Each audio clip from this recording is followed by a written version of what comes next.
What is up, everyone? Welcome back to another video on TPL Locs. Today we are talking about the Rastafari, probably the most prominent group of people known for wearing locks. What is the Rastafarian movement about? Where does the movement originate from, and why do they wear locks? Before we answer these questions, I would like to quickly point out that we have started an Instagram page where we share videos and pictures on everything related to living that pineapple life. So head on over to Instagram at TPL.Locs and make sure to follow our page for daily dreadlock content. With that being said, let's get into today's episode. Rastafari, also known as Rastafarianism. It is a religion that developed in Jamaica during the 1930s. The most prominent feature of a Rasta is undoubtedly their hair, and probably the most famous example of that is Bob Marley.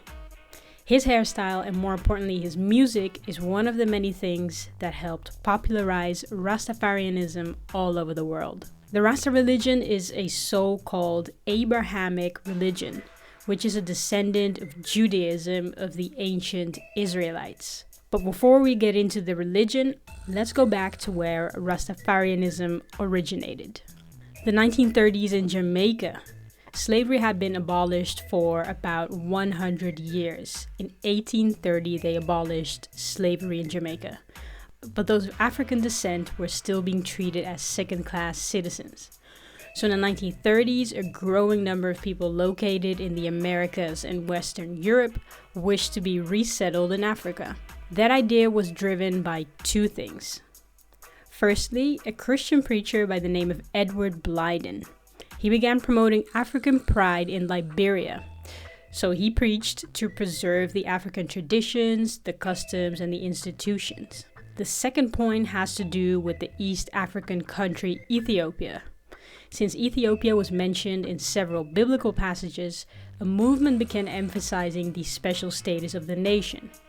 Ethiopianism, as the movement was called, started spreading through Africa and reached Jamaica too.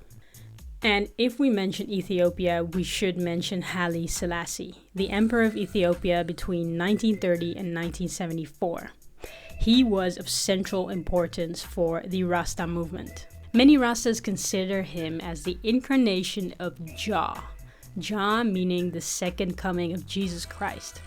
Other Rastas see him as the human prophet on earth.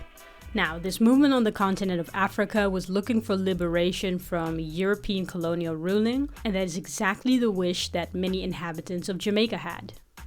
So this, in combination with Haile Selassie being crowned as the Black Messiah, the Emperor of Ethiopia in 1930, sparked the Rastafarian movement.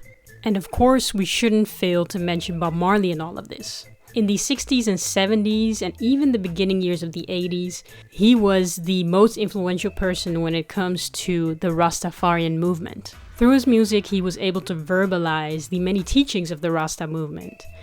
And as his music became more popular, so did the message of the Rastafari. And of course, there were many more people who had a huge influence on the spreading of the teachings of the Rastafarian movement. But I don't want to make this video very long, so if you're interested in that, I would really recommend that you start with the Wikipedia page on Rastafarianism, because it is very comprehensive and there's a lot more information than I am able to convey through this video. But what about the hairstyle? I mean, we review locks on this channel, so why do they wear dreadlocks? There was some discussion to when Rastafari started wearing locks. In the 1940s, some said that growing their hair and beards out was an attempt to resemble Haile Selassie. Others say that this was an imitation of certain African nations, such as the Maasai people, Somali people, or the Oromo people. There are also some sources that point out that Rastas were inspired by the Hindu sadhus. If you want to learn more about the Hindu sadhus, I made a video on that as well, which you can click on in the top right part of this video. Whatever it is, their formation of hair into dreadlocks is mostly biblically inspired. Their Rasta is seen as a covenant that they made with God. As one of our subscribers correctly pointed out, dreadlocks in Rastafarianism is also seen as a symbol of strength linked to Samson.